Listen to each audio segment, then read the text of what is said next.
September 12th, 1944, West Wall, Germany, 05:45 hours. Staff Sergeant Robert Henderson of the Second Engineer Combat Battalion crouched 30 yards from a German pillbox, his hands gripping a 50-pound canvas bag packed with 8 blocks of composition C2 explosive. The pillbox's machine gun had already killed 11 men from his company that morning, and now Henderson watched its muzzle flash cut through the pre-dawn darkness, waiting for the exact moment when the gun would traverse away from his position.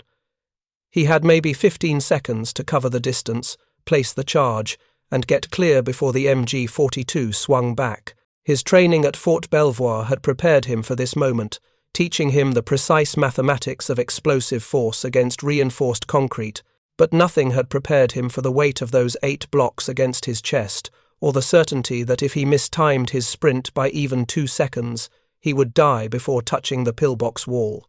If you're enjoying this deep dive into the story, hit the subscribe button and let us know in the comments from where in the world you are watching from today. The question this morning posed, the question Henderson and thousands of combat engineers would answer across France, Belgium, and Germany, was whether Adolf Hitler's concrete fortifications, some with walls over 2 meters thick, could withstand the determined assault of American soldiers, armed with nothing more than canvas bags filled with explosive. The German High Command had spent 6 years and billions of Reichsmarks constructing defensive lines across Europe. The West Wall alone, stretching over 630 kilometers from the Swiss border to the Netherlands, contained more than 18,000 bunkers, pillboxes, and reinforced positions. Each structure was designed according to precise engineering specifications developed by Organisation Todt, the Third Reich's construction arm, which had analysed every lesson from the Great War's trench warfare. They believed they had created impregnable defences, but on that September morning, as Henderson sucked in one final breath and launched himself forward, he carried with him the answer to German concrete, an answer that had been refined through months of brutal combat across Normandy and the hedgerows of France. The Satchel charge he carried represented not just high explosive, but an entire tactical doctrine that the US Army Corps of Engineers had developed through trial, error, and the deaths of countless engineers who had learned what worked and what didn't when facing fortified positions. The statistics were grimly instructive. In the European theatre, combat engineers suffered casualty rates second only to infantry riflemen, with some units experiencing over 90% casualties during major operations. Yet their job was considered essential enough that the Army maintained engineer battalions at full strength through constant replacement, feeding new men into units that consumed soldiers faster than almost any other branch. The German West Wall, known to Americans as the Siegfried Line, represented Hitler's guarantee that no enemy would breach German soil. Construction had begun in 1936, immediately after the remilitarization of the Rhineland, with Organisation Todt employing hundreds of thousands of workers to pour concrete and install steel reinforcement. The standard pillbox design, the Regelbau series, came in multiple configurations, but all shared certain features. Reinforced concrete walls, at least 1.5 meters thick, sometimes reinforced with railroad rails embedded in the concrete, interlocking fields of fire, so each position could support its neighbours. Small firing ports, called embrasures, designed to minimize exposure while maximizing coverage, and deep foundations, often extending 3 meters underground, making them resistant to artillery bombardment. American military intelligence had studied these fortifications extensively before the invasion of Europe. Engineers from the Army Corps had analyzed captured German construction documents, examined fortifications in North Africa, and developed specific demolition techniques for each type of structure. They calculated that a standard Regelbau 31 pillbox, one of the smaller designs, would require a minimum of 40 pounds of high explosive, placed directly against the wall to guarantee destruction. Larger bunkers, like the Regelbau 600 series that housed artillery pieces, might require over 200 pounds. The problem was getting that explosive to the target while under fire from the very position you were trying to destroy. The solution was the Satchel charge, officially designated the M183 Demolition Charge Assembly. It consisted of a canvas haversack that could hold up to 20 pounds of explosive blocks, though engineers quickly learned to modify the design, creating larger versions that could carry 40, 60, even 80 pounds when necessary. The explosive itself was usually composition C2, a malleable plastic explosive composed of RDX, TNT, and plasticizers that could be molded to fit against irregular surfaces. Unlike TNT alone, which was the standard military explosive in the Great War, C2 had a detonation velocity of nearly 8,000 meters per second and could be safely transported without risk of accidental detonation. It required a blasting cap or primer cord to initiate, giving engineers precious seconds to place the charge and retreat to minimum safe distance. Training for combat engineers began at Fort Belvoir, Virginia, or at the Engineer School at Fort Leonard Wood, Missouri. The basic engineer course lasted 17 weeks, covering everything from bridge construction to mine clearance, but the sections on demolitions received special emphasis. Trainees learned to calculate explosive requirements, based on concrete thickness and composition. They practiced assembling satchel charges under time pressure. They memorized the blast radius of different explosive weights, and they conducted live fire exercises, approaching mock bunkers while instructors fired machine guns over their heads, simulating combat conditions as closely as safety allowed. But no training could fully prepare men for the reality of crawling toward a functioning German pillbox. The psychological component was immense. Unlike infantry soldiers who could take cover and return fire, engineers approaching a fortification had to expose themselves completely, often crawling or running across open ground, while the very position they targeted poured fire at them. The only protection was speed, timing, and sometimes smoke grenades that provided a few seconds of concealment. Many engineers died within feet of their objectives, cut down by machine gun fire just before placing their charges. Others successfully planted their explosives only to be killed by the blast when they couldn't reach safe distance in time. The first major test of American demolition tactics against German fortifications came during the breakout from Normandy in late July 1944. Operation Cobra, designed to punch through German lines south of Saint-Lô, required engineers to clear paths through extensive fortifications that the Wehrmacht had constructed during their 4-year occupation of France. The 96th Engineer Combat Battalion, attached to 1st Infantry Division, found themselves facing a line of pillboxes, defending the approaches to Marigny. Each pillbox was a Regelbau Type 10, designed to hold a machine gun crew of 3 men with walls 1.5 meters thick. Staff Sergeant James Mitchell's squad drew the assignment of neutralizing pillbox number 7, which commanded a critical road junction. Mitchell, a former construction worker from Ohio, who had joined the engineers because he understood concrete, spent the previous night calculating exactly how much explosive would be needed. German reinforced concrete, he knew from captured specifications, had a compressive strength of approximately 4,000 pounds per square inch. The C2 blocks they carried had an RE factor, relative effectiveness, of 1.34 compared to TNT, meaning each pound packed more destructive power. For 1.5 meters of reinforced concrete, Mitchell calculated they would need at least 40 pounds placed directly against the wall, preferably near a structural weak point like the embrasure. The assault began at 0600 hours on July 26th. Artillery pounded the pillbox for 15 minutes, achieving nothing except creating craters that provided some cover for Mitchell's advance.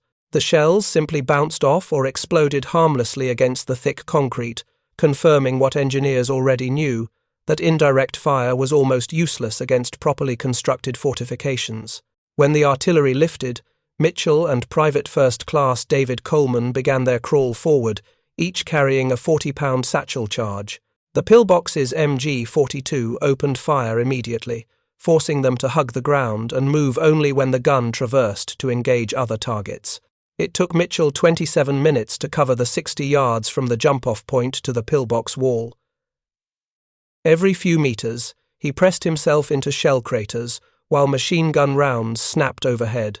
Coleman, following 10 yards behind with a second charge, was hit twice, bullets striking his helmet and shoulder, but the steel helmet deflected the headshot and the shoulder wound, though painful, didn't disable him.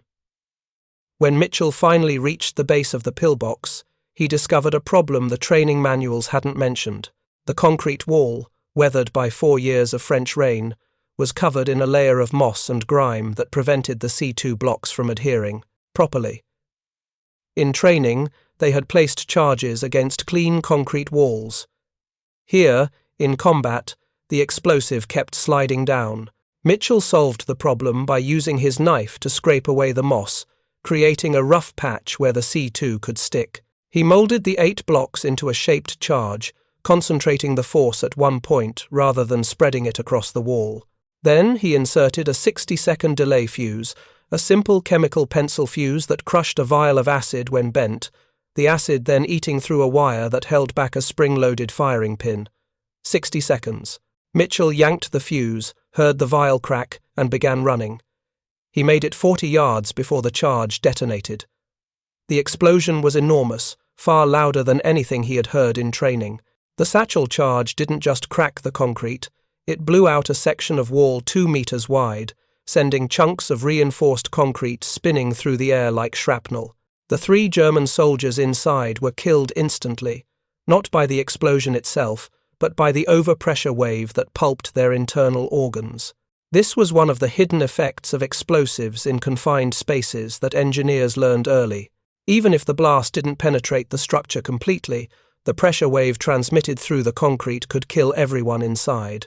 When American infantry moved up to secure the pillbox, they found the German soldiers with no visible wounds, dead from internal hemorrhaging caused by the shock wave. Coleman's charge wasn't needed. Mitchell's had done the job, but Coleman's injury meant he would spend the next 3 months recovering in a field hospital, one of the 87 engineer casualties the 96th Battalion suffered during Operation Cobra.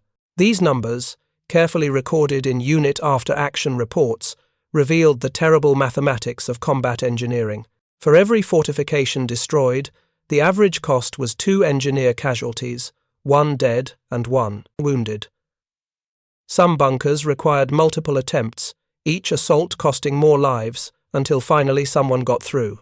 The success at Marigny established the basic tactics that would be used throughout the European campaign. First, artillery or tank fire to suppress the fortification, though everyone knew this rarely caused actual damage. Second, smoke grenades or smoke shells to create concealment. Third, engineers advancing in pairs or small teams, each carrying sufficient explosive to destroy the target. Fourth, placement of charges at structural weak points, the embrasures, corners, or foundations. Fifth, detonation using delay fuses that gave just enough time to reach minimum safe distance, typically 50 yards for a 40-pound charge. And sixth, immediate infantry assault to secure the position before any surviving defenders could recover. But tactics and training only went so far. What really determined success was individual courage and the willingness to keep advancing even when men around you were dying.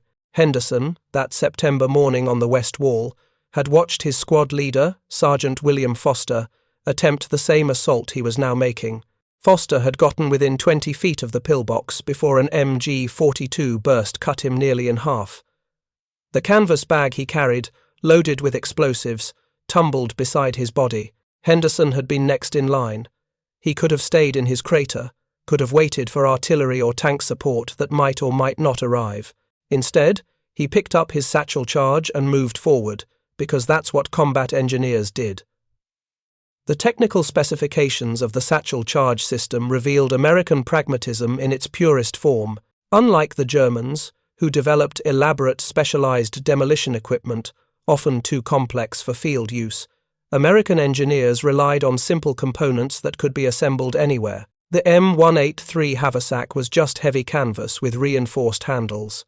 The C2 explosive came in 1¼ pound blocks, wrapped in waxed paper, that could be broken apart or combined as needed.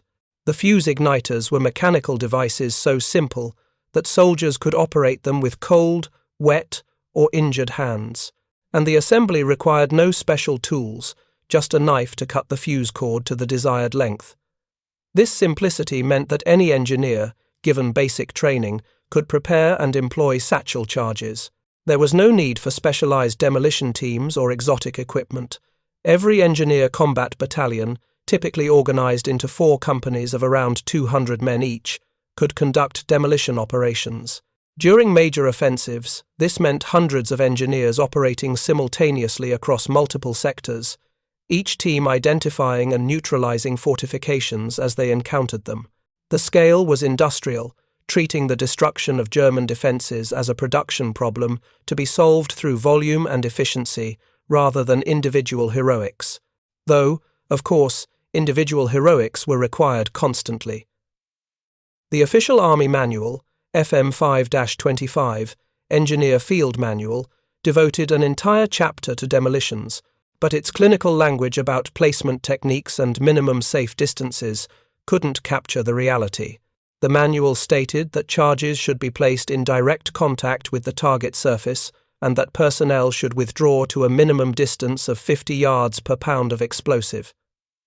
What it didn't mention was that in combat, you often couldn't achieve direct contact because machine gun fire forced you to throw the charge from whatever cover you could find. And you certainly couldn't always withdraw 50 yards. Sometimes you had to hunker behind whatever rubble was available and pray the blast didn't kill you. The Germans, for their part, understood the threat that American engineers posed.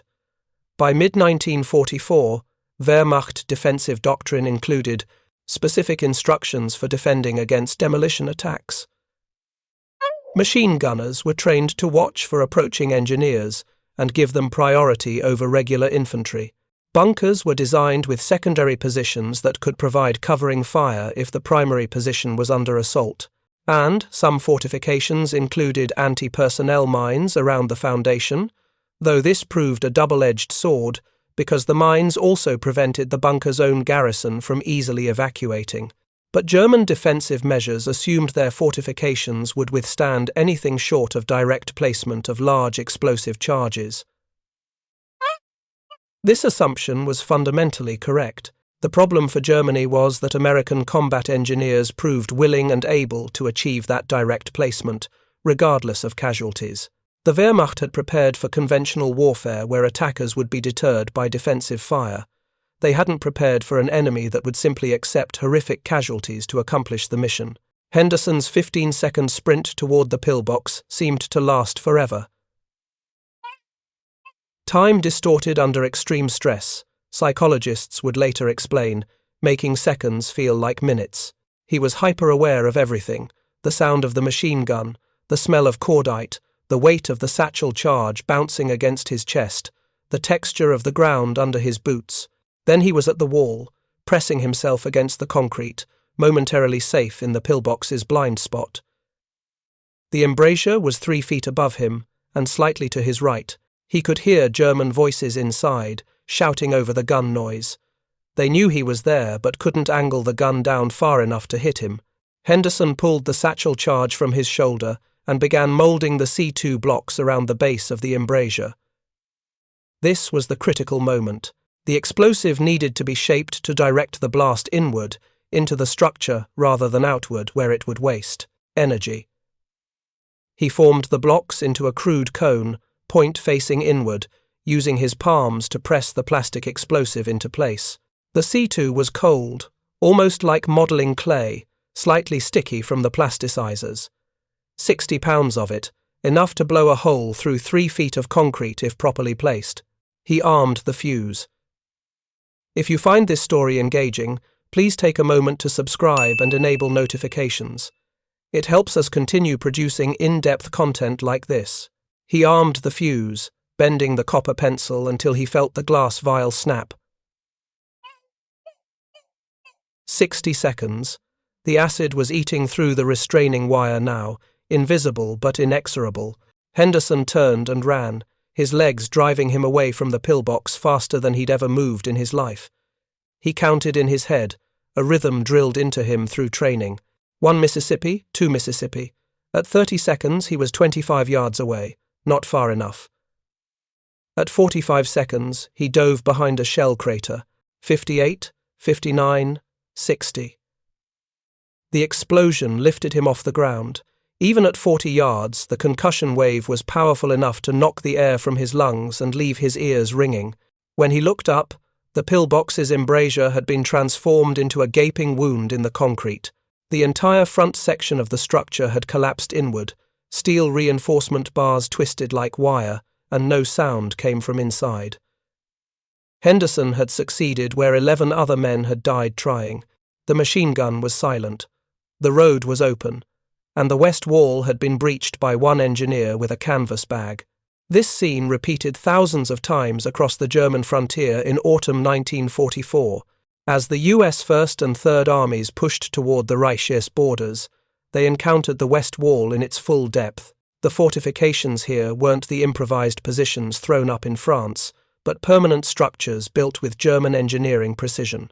The city of Aachen, first major German city to face American assault, was ringed by 3 defensive belts containing over 300 separate fortifications. Each bunker was sited to cover approaches with interlocking fire. Each position was built to withstand direct hits from heavy artillery, and each structure required individual attention from combat engineers before infantry could advance. The 30th Infantry Division's assault on Aachen in October 1944 consumed engineer resources at an unprecedented rate. The 105th Engineer Combat Battalion supporting the division found itself engaged in continuous demolition operations for 3 weeks straight. Every block of the city held fortified positions. Basements had been converted into bunkers with steel-reinforced ceilings. Buildings had firing ports cut through meter-thick walls. Underground passages connected strong points, allowing German defenders to shift position without exposure. The engineers had to clear each position individually, often working house to house, room to room. Sergeant Thomas Walsh of Company B, 105th Engineers, kept a diary during the Aachen fighting, one of the few detailed first-hand accounts from an engineer's perspective. His October 15th entry described approaching a fortified apartment building on Adalbertstrasse. Spent 2 hours watching the building. MG fire from second floor, basement, maybe others. Artillery called in, did nothing. Tank fired 20 rounds, still active. Got the call. Me and Patterson with charges. Building is brick over concrete, heavy stuff. Packed 80 pounds of C2, needed both bags. Patterson went first, got to the basement window, placed his charge, started back, didn't make it. Sniper from across the street. I went next. Made it. Both charges on 10-second fuses. Simultaneous detonation. Building came down. All of it. Didn't expect that. Trapped maybe 20 Germans inside. Infantry dug out 12 alive, 8 dead. Patterson was 23. From Michigan. Talked about his wife every night. Walsh's matter-of-fact tone captured the reality of engineer operations. Death was so common it became routine. Mission accomplishment was the only metric that mattered, and the psychological weight of using explosives to kill enemy soldiers, often burying them alive or crushing them under collapsing structures, was something engineers carried but rarely discussed. The official histories, written after the war by Army historians, focused on tactical successes and strategic outcomes. They mentioned that Aachen fell on October 21st after 24 days of fighting. They noted that German resistance was stubborn but ultimately overcome. What they didn't capture was the cost paid by engineers like Patterson, or the 317 other engineer casualties the First Army suffered taking a single city. The technical evolution of Satchel charge tactics continued throughout the campaign. Engineers developed shaped charges by molding C2 into cone formations that focused blast energy at a single point.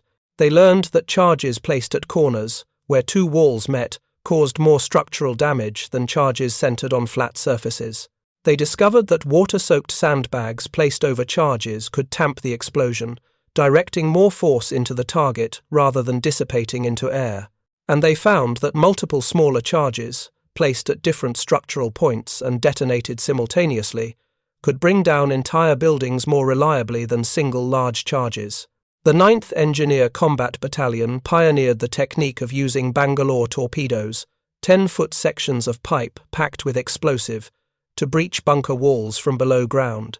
By tunneling close to a fortifications foundation, engineers could slide torpedoes under the structure and detonate them, causing the entire bunker to collapse into the resulting crater.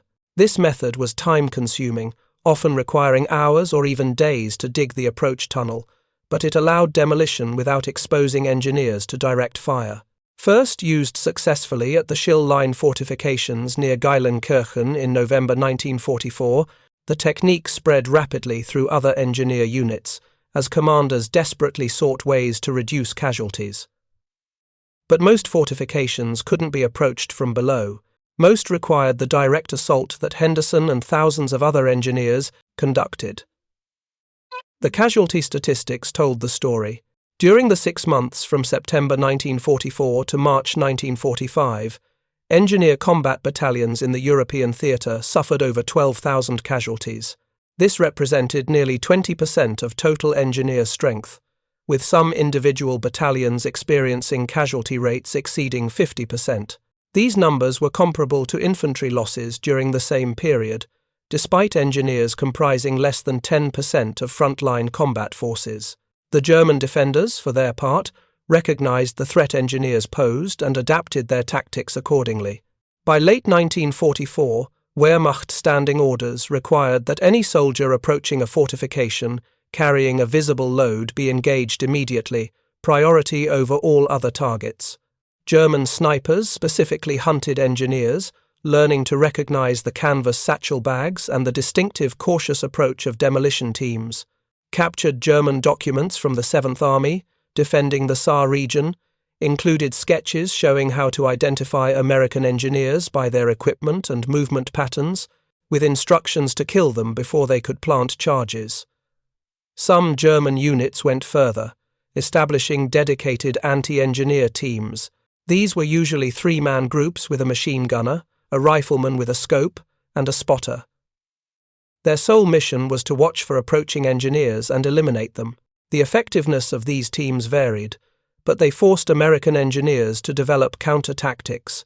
Smoke became essential, with each demolition operation preceded by smoke grenades or smoke shells that provided concealment. Suppressive fire from supporting infantry increased, with riflemen specifically assigned to cover engineer advances.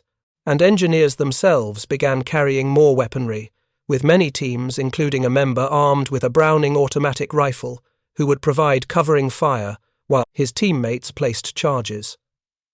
The crossing of the Ruhr River in February 1945 presented engineers with a different challenge. The Germans had fortified the river's eastern bank with a continuous line of bunkers and pillboxes, each positioned to cover the approaches from the water. The 11th Engineer Combat Battalion, assigned to support the 9th Infantry Division's crossing, had to neutralize these positions while under fire from across the river. Traditional satchel charge tactics wouldn't work because engineers couldn't reach the bunkers without first crossing the water. The solution came from Captain Richard Morrison, a pre-war demolitions expert who had worked on building projects in New York.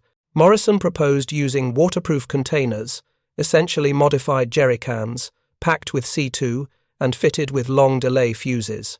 Engineers would float these charges downstream on crude rafts, aiming for bunker embrasures that opened onto the water. The charges would drift against the concrete, wedge into openings, and detonate after engineers had withdrawn. The theory was sound. The execution proved nearly impossible. It took the 11th Engineers 3 nights of attempts before achieving success. The current was too strong, pushing charges past their targets. The fuses got wet and failed. German defenders spotted the rafts and engaged them with machine gun fire, detonating charges prematurely. But on the 4th attempt, February 24th, engineers managed to float 7 charges into position. 6 detonated successfully, blowing out bunker embrasures and collapsing portions of the riverbank fortifications. The 7th charge failed, but 6 successes was enough. Infantry crossed the next morning under reduced fire, establishing a bridgehead that engineers then expanded by clearing remaining positions with conventional satchel charges. Morrison received the Distinguished Service Cross for developing the technique. 3 of his engineers died during the attempts, drowned when their boats capsized in the cold water, or killed by German fire while guiding charges into position. The official citation mentioned Morrison's exceptional ingenuity and devotion to duty. It didn't mention the 3 dead engineers. That was typical of how engineer casualties were recorded, acknowledged in unit reports, but absent from the celebratory accounts of tactical innovations.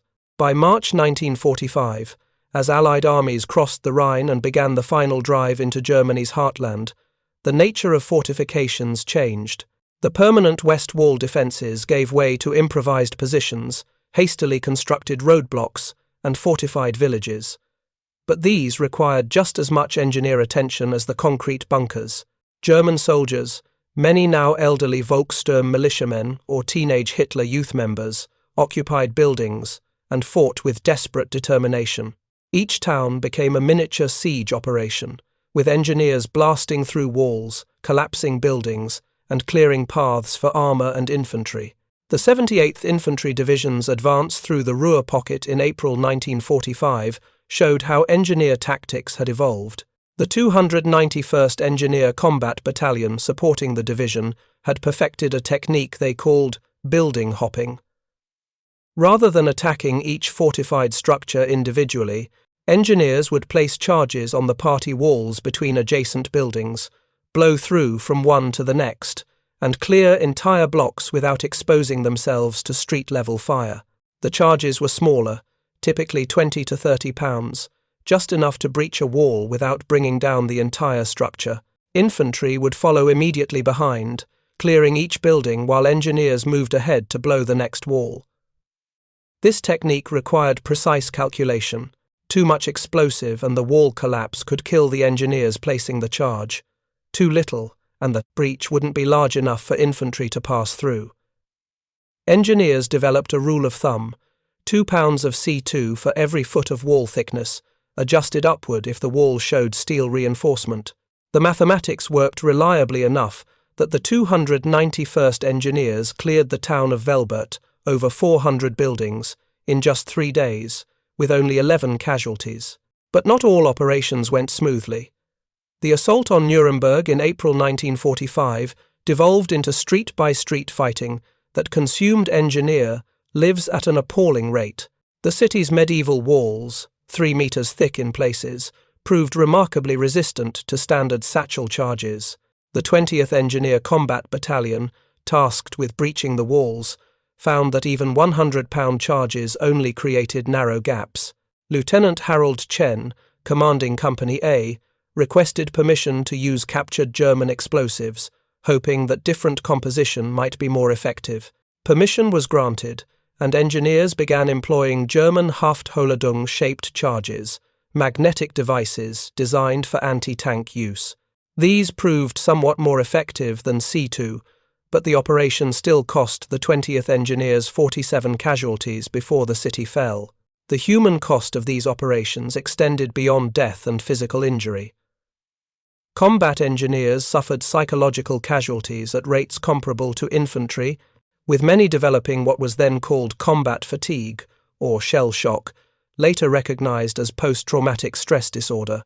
The constant exposure to death, the responsibility of handling explosives that could kill with the slightest mistake, and the knowledge that every mission might be your last created unbearable stress. Medical officers attached to engineer units reported that by late 1945, many veteran engineers showed signs of emotional exhaustion, going through motions mechanically but displaying little reaction to events that would have shocked them months earlier. Staff Sergeant Henderson, who had successfully destroyed that West Wall pillbox in September, continued fighting until the war's end. His service record, preserved in National Archives files, shows he participated in 41 separate demolition operations between September 1944 and May 1945. He was wounded twice, once by shell fragments and once when premature detonation of a charge caught him too close. He received the Bronze Star for Valor and the Purple Heart with 1 oak leaf cluster, and he never spoke about his war experiences after returning home, according to his daughter's account in a 1998 oral history interview. He died in 1981, taking whatever memories he retained to his grave. The final accounting of engineer operations against German fortifications revealed the brutal arithmetic of the campaign American combat engineers destroyed or neutralized approximately 18,000 German fortified positions between June 1944 and May 1945. This included 12,500 west wall bunkers and pillboxes, 3,000 reinforced buildings in German cities, and 2,500 other fortified structures. The cost was 12,300 engineer casualties, a ratio of roughly 2/3 of a casualty per fortification destroyed. Put another way, American forces needed to sacrifice 7 engineers killed or wounded for every 10 German bunkers eliminated. These numbers existed in official army records but rarely appeared in popular histories. The narrative of American victory in Europe focused on armored breakthroughs, infantry valor, and strategic bombing. Engineers received mention primarily in the context of bridge building, particularly the famous bridge at Remagen that allowed unexpected Rhine crossing in March 1945. But the grinding, deadly work of demolitions, the business of crawling toward concrete bunkers with bags of explosives, remained largely invisible. German post-war assessments of their defensive fortifications concluded that the structures themselves performed exactly as designed. When properly manned and supplied, West Wall bunkers could withstand any indirect fire the Allies could deliver. Artillery bombardments that expended thousands of shells accomplished little against thick concrete. Aerial bombing, even with 1,000-pound weapons, rarely achieved more than superficial damage unless scoring direct hits on vulnerable points. The fortifications weren't defeated by Allied firepower. They were defeated by American willingness to send engineers forward with Satchel charges, accepting casualties that would have been unacceptable to German forces in similar circumstances. Field Marshal Gerd von Rundstedt, commanding German forces in the West during much of this period, wrote in his post-war interrogation that he had underestimated American determination. "We believed that the fortifications would stop them, that they would not be willing to pay the price of direct assault. We were wrong. They simply accepted casualties and continued advancing. Their engineers were particularly impressive, showing a level of courage we had not expected from Americans, whom we thought soft." This backhanded compliment captured a fundamental misunderstanding that plagued German defensive planning. They had built fortifications assuming rational enemy behavior, that attackers would seek to minimize casualties. They hadn't prepared for an enemy that viewed casualties as an acceptable cost of mission accomplishment. The technical specifications of the destroyed fortifications revealed why explosives worked where artillery failed. A West Wall Regelbau pillbox typically had walls 1.5 to 2 meters thick, composed of concrete with compressive strength of 4,000 psi and internal steel reinforcement. A 155mm artillery shell, the largest commonly used gun in American arsenal, delivered approximately 42 pounds of explosive. But that explosive detonated on the surface, with most energy dissipating into air. A satchel charge of 60 pounds, placed directly against concrete and properly shaped, directed nearly all its energy into the target. The difference in effective force was roughly tenfold. Moreover, the shaped charges that engineers developed concentrated blast force at a single point, creating pressures exceeding 100,000 psi at the detonation interface. This was sufficient to shatter concrete and snap steel reinforcement bars. Once a crack opened in the fortification wall, subsequent pressure waves propagated through the structure, causing progressive failure. Engineers learned to listen for the sound of concrete failing, a distinctive crack that indicated successful penetration. If they heard that sound, they knew the fortification was compromised, even if it didn't immediately collapse. The legacy of combat engineer operations in Europe influenced post-war military doctrine in profound ways. The U.S. Army recognized that specialized demolition troops were essential for assaulting fortified positions and formalized engineer training accordingly. The creation of dedicated engineer combat units, distinct from construction engineers, ensured that future armies would have soldiers trained specifically for assault operations. The development of more powerful explosives, including eventually plastic explosives like C4 that improved on C2's characteristics, gave engineers better tools. And the integration of engineers into combined arms teams, working alongside infantry and armor as equals rather than support troops, became standard practice. But the human lessons were simpler and darker. Fortifications, no matter how strong, could be defeated by determined soldiers willing to die to accomplish their mission. The mathematics of attrition favored the attacker if he accepted casualties. And individual courage, the willingness of men like Henderson to sprint toward machine guns while carrying explosive, remained the decisive factor in combat. Technology mattered, training mattered, but at the end of every engagement stood a single soldier making the conscious choice to advance toward death. The German High Command had understood the physics of fortification warfare. They knew concrete could resist artillery. They knew interlocking fields of fire could create killing zones. What they failed to understand was that physics and firepower couldn't break human will. The American combat engineers who destroyed Hitler's fortifications weren't defeated by concrete walls or machine gun fire. They kept coming, one man at a time, one satchel charge at a time, until the concrete was rubble and the guns were silent. Henderson's 15-second sprint that September morning in 1944 represented thousands of similar sprints by thousands of other engineers. Some succeeded, some died, but collectively, they answered the question of whether German fortifications could stop American combat engineers. The answer was written in the ruins of 18,000 bunkers and the graves of 12,000 engineers. No fortification, regardless of thickness or design, could withstand men willing to carry explosives through fire. That was the truth Hitler's engineers never calculated. That was the equation Organization Todt never solved. And that was how American combat engineers, armed with nothing more than canvas bags and courage, shattered the concrete walls of the Third Reich. Thank you for watching. For more detailed historical breakdowns, check out the other videos on your screen now, and don't forget to subscribe.